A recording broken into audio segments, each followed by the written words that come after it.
Next. Welcome to Tips for Gamers. We're going to be posting content on both of our club level sports and Tips for Gamers talking about football. So if you love football like we do, hit that like button.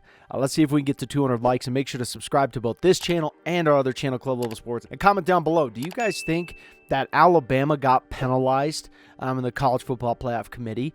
And let's talk about it. Let's have a good discussion. Okay, let's not attack. That's one thing people relate to really quick, is they start attacking in the comments. Someone disagrees with them. Oh, you're a moron. You don't know football. You blah. And they get, really intense with it. And let's have a good, solid debate. We don't want to be hiding anyone's comments or things because they're just too aggressive and it's just too nasty. Let's have a good, solid debate. All right. So let's jump into it. Should the College Football Playoff Committee really penalize Alabama? So by now, we all know who's in the College Football Playoffs. If you don't know, I don't know if you live under a rock or what, but we're checking that. We were on it, reloading the page like crazy. We have number 1, Georgia, number 2, Michigan, number 3, TCU, and number 4, The Ohio State. Even though this may seem silly, there's a lot of buzz going on right now about Alabama being deserving of getting into the playoffs. So let's talk about the elephant in the room, pun intended. So what we're going to do is we're going to break down this argument of Nick Saban and see if he has a point. When we last saw the Crimson Tide, they were walking off the field with a win in the Iron Bowl and closing out a 2-loss regular season. But are the Tide among the 4 best in the country? Nick Saban says yes, and of course he joins us now. You make the argument, sir. Why do your Tide belong in the playoff? Well, I think the whole goal is to get the best teams in the playoff, and if there's any teams that are getting in the playoff that we had to play, would we be the underdog? Or would we be the favorite? And if we would be the favorite, that means we're the better team. Our team finished the season really strong. I think we lost 2 games in the middle of the season when we weren't 100%. Our quarterback wasn't 100% healthy on the road against top 10 teams. And I think some of the teams show vulnerability when they have big losses at the end of the season, and our team finished strong. So hopefully we'll do everything we can to get the best teams in the playoff. Should the college football playoffs be about power rankings? We understand why Nick Saban is trying to make this claim and his case on national television. It is only human to do, right? Nothing crazy about it. He's human. The only issue is that it is coming from the greatest coach in college football history. If I was an Alabama fan through and through, I would feel angry that we have to beg and plead to get into the college football playoffs. Alabama doesn't beg. We're talking Nick Saban here. And here's a stat for you. This is only the second time since the college football playoffs came out in 2014 that Alabama has not made it to the college football playoffs. Alabama under Nick Saban has won 6 national championships since 2009. To put that into perspective, Ohio State and LSU are the only closest teams to that achievement. LSU won one of theirs under Saban. If we combined how many natties LSU, Ohio State, and Georgia won since Nick Saban took over the head coaching job at Alabama, they still wouldn't even reach what Saban did for Alabama if we just threw them all in a pot and combined them. It's insane. Ohio State has won 8 national championships. 8. Georgia claims to have won 6. LSU has won 4. And Alabama claims to have won 18 national championships. The last time Georgia has won their national championship, besides the last one they won in, 2021? It was in 1980.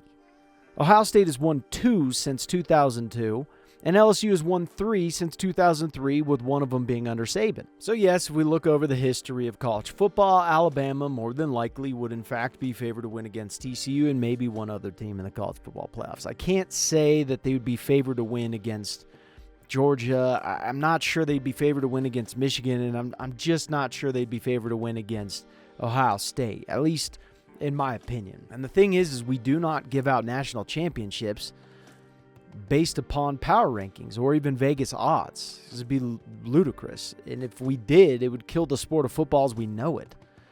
Unfortunately, Alabama is not the same as they were in past times, where they were truly unstoppable. And we cannot rely on a program's name or past achievements as a tool to grade them in current times. It's insane. If they were the same Alabama, we wouldn't even be having this discussion, would we?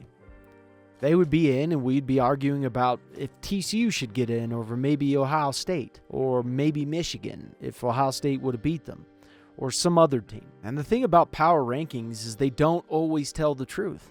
If power rankings told the truth, then Alabama would have won more than 6 national championships under Saban. They would have beat Ohio State in 2014 handily. We can all agree that if TCU and Alabama were to play tomorrow, Alabama would be favored to win. I don't think there's a question in my mind about that, or even your guys's. However, Alabama was also favored to win against Tennessee, and they were also favored to win against LSU. And unfortunately for Alabama, the scoreboard did not receive the same message that they were favored to win when the clock struck 0. One thing power rankings don't grade is momentum. TCU has 1 less loss than Alabama, so that's a win for TCU. TCU also beat Texas at Texas by more points than Alabama did, and TCU didn't play Texas's backup quarterback like Alabama did. So where we're at now is power rankings, they just can't be taken seriously when it comes to the playoffs. They can't. Alabama lost by only 4 points as another argument, and we don't agree with that as well because you only won by 5 points with 2 other teams. So those two fight each other. Let's talk about the other one of what Saban said here is how Alabama finished the season really strong, and that is a great argument until we see who Alabama played. They played Ole Miss, who finished the season 8-4 and had a close game against Tulsa. They beat a really tough Austin Peay team that we thought was a community college for the longest time. And to finish it off, they beat Auburn by fewer points than Penn State did, and Penn State played at Auburn while Alabama played at home. Yes, they will say that it is different because Auburn always plays better against Alabama because they're rivals. That is a fair point, but that doesn't make Penn State's argument that we lost 2 games against higher-ranked opponents and beat Auburn by more less valid. Both can be true at the same time. Alabama did finish the season strong, but we don't think that any of the top 4 teams in the playoffs right now wouldn't do the same against the same opponents. They weren't strong enough opponents to make that claim with sturdy legs.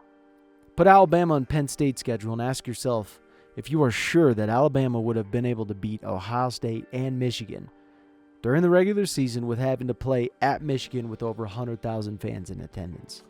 One thing about the SEC is the SEC does not travel often.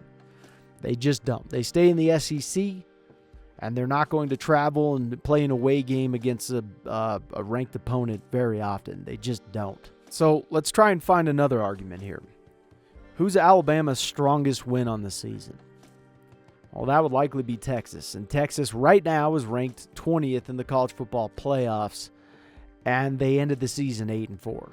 It's not really that great. They also played Texas' backup quarterback, like we already mentioned, and we already mentioned TCU beat them by more, and they played their starting quarterback. So this is not really a great argument to make. If you have to rely on we beat Texas with their backup quarterback by 1 point, not many people with logic are going to take that seriously. So here are our final thoughts on the matter here. We have heard the arguments made for Alabama. We've heard them loud and clear. However, we hear them and it doesn't make sense.